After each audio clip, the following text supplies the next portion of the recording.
Okay, so you know how everyone's always asking, like, what's the real secret to building wealth?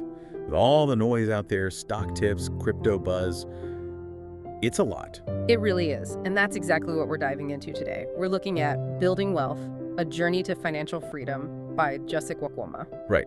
And the promise here isn't some, get-rich-quick scheme. It's about real strategies, stories, stuff that actually works, especially considering real-world contexts like those in Africa. Exactly. Tested stuff, timeless wisdom. Think of this deep dive as, well, a shortcut to the core ideas.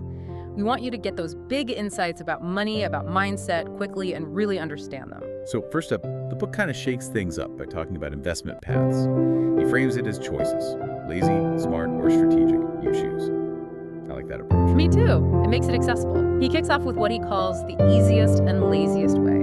That's money market funds, MMFs. Okay, MMFs. Low risk, steady returns, your money works while you, relax. Seems straightforward. It is, but here's the interesting bit the book adds.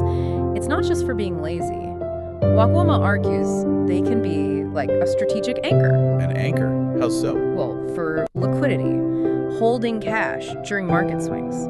He gives examples especially relevant in, say, certain African markets where that buffer is crucial. It's a bit counterintuitive, maybe? Yeah, definitely not just a parking spot for cash, then. Interesting.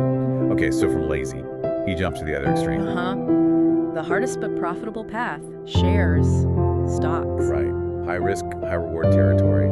What's his angle there? Because, that takes guts. It does. Patience, guts, and knowledge. He really hammers on the knowledge part. It's not just about picking winners, but understanding the ride, the cycles, and crucially, keeping your emotions in check. So discipline. Big time. He shares stories, everyday people making small researched investments in shares, holding on through the rough patches, and seeing real returns.